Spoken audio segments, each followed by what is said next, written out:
ఎండు రొయ్యలు దోసకాయ అబ్బా పేరింటుంటే నోట్లో నీళ్ళు ఊరుతున్నాయి. అసలు ఎలా చేయాలనేది విధానం చూసేద్దాం. Welcome to my channel.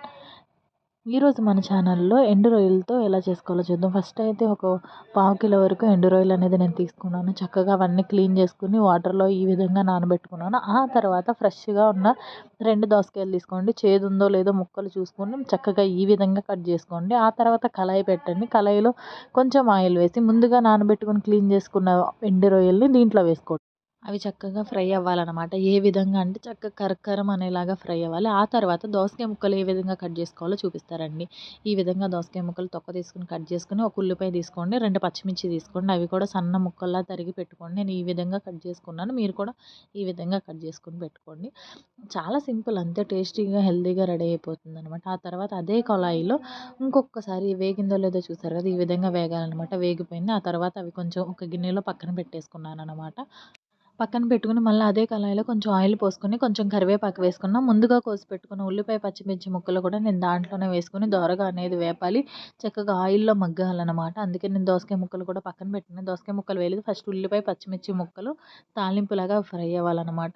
చాలా బాగుంటుందండి. ఇంతవరకు అమ్మమ్మలు తాతలు తెగ తినేవాళ్ళు. ఇప్పుడు ఈ సిటీలో దొరకడం కొనుక్కోవడం కూడా చాలా కష్టమైపోయింది. తర్వాత కొంచెం అల్లం వెల్లుల్లి పేస్ట్ వేసుకోండి. ఉల్లిపాయల్లో పచ్చివాసన పోయే వరకు ఆయిల్లో కొంచెం వేపుకోండి అనమాట.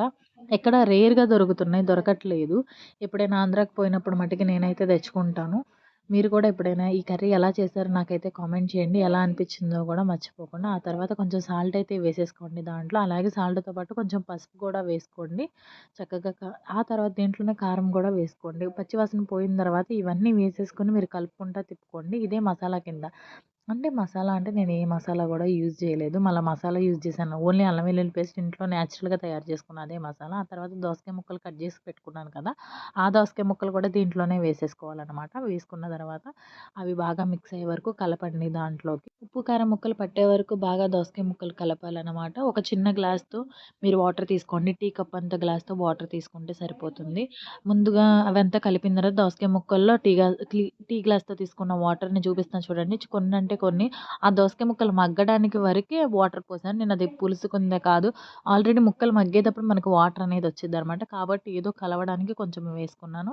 ఆ తర్వాత ఒకసారి మీకు 5 మినిట్స్ ఆగి నేను చూపిస్తా చూడండి. ఈ విధంగా 5 మినిట్స్ ఆగిన తర్వాత మూత పెట్టేసుకొని చూడండి, ఈ విధంగా ఉడుకుతదనమాట. చక్కగా ముక్కలు మనం పోసిన వాటర్ మొత్తం బాగా ఉడుకుతది.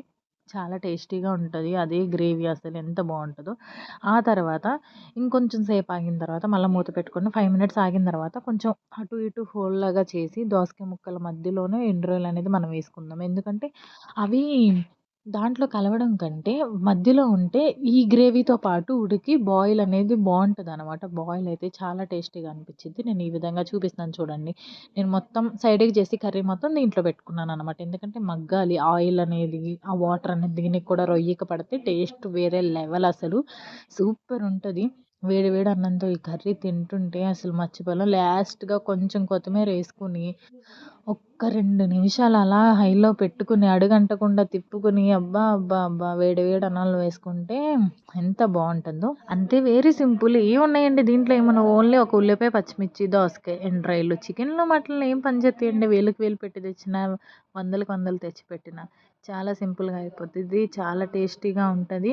ఏ మసాలా యూజ్ చేయకుండా చాలా న్యాచురల్‌గా తయారు చేశాననమాట.